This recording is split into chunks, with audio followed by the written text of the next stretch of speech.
ভারতের ভয়ে মালয়েশিয়ার পর তুরস্কও লাইনে চলে এলো। তুরস্ক, পাকিস্তান এবং সৌদি আরব একটা ইসলামিক যে নেটো তৈরি করার কথা চলছিল, সেখান থেকে তারা নিজেরা সরিয়ে এসছে। তারা কোনো আনুষ্ঠানিক সামরিক জোটে অংশ নেবে না। এই সিদ্ধান্তের পিছনে ভারতের পক্ষ থেকে আসা অর্থনীতি ও কূটনৈতিক প্রভাবের কারণ হিসেবে দেখা হচ্ছে।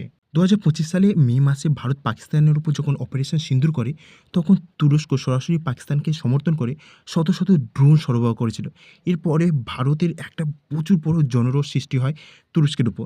তার ফলস্বরূপ সেখানে বয়কট টার্কি শুরু হয়ে যায়, যার প্রভাব পড়ে তুর্কির অর্থনীতিতে। বয়কটের কারণে তুরস্কে হোটেল ও বিমান বুকিং প্রায় 60% কমে যায় এবং বাতিল হার প্রায় 250% পর্যন্তও বেড়ে যায়, যার ফলস্বরূপ তুর্কির পর্যটন শিল্পের একটা বড় আকারের ধাক্কা লাগে। তাছাড়াও রপ্তানির ধাক্কা। ভারত তুর্কি থেকে আপেল, মার্বেল এবং রাসায়নিক দ্রব্য আমদানি করে। সেই সব জিনিসের উপরেও বয়কট শুরু হয়। তুরস্কের রপ্তানির আয়ও উল্লেখযোগ্যভাবে হ্রাস হতে থাকে। তাছাড়াও ভারতের একটা বিরাট বড় সফট পাওয়ার রয়েছে। যেমন টার্কি সৌদি আরবের সঙ্গে যে নেটো সম্পর্ক গড়তে চাইছে, এদিকে কিন্তু ভারত সৌদি আরব থেকে তেল নেয়। তো ওখানেও যদি বয়কট হয়ে যায়, তাহলে সৌদি আরবেরও একটা ক্ষতি লোকসান হতে পারে। সেই জন্য সৌদি আরবও হয়তো এই নেটো থেকে বার হয়ে যেতে পারত। তো তুরস্ক সেই সম্ভাবনা আগে থেকে দেখে তারা এইসব জোট থেকে আগেই সরে যাচ্ছে।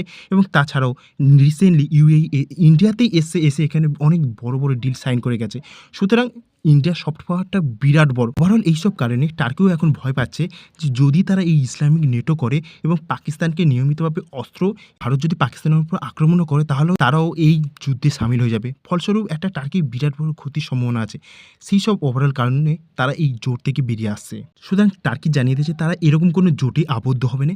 তারা ইন্ডিপেন্ডেন্টলি কোনো দেশ যদি সমর্থন চায়, তো তাদেরকে সমর্থন দেবে, কিন্তু এরকম কোনো ন্যাটোর মতো জোটে তারা সামিল হবে না। বলাই যেতেই পারে মালদ্বীপের পর তুরস্কেও লাইনে এনেছে ভারত। ওখানেও যেমন বয়কট করার জন্য ওরাও লাইনে এসছে, এখানেও তেমন তুরস্কের বয়কটের কারণে তুরস্কও এখন লাইনে চলে এসছে।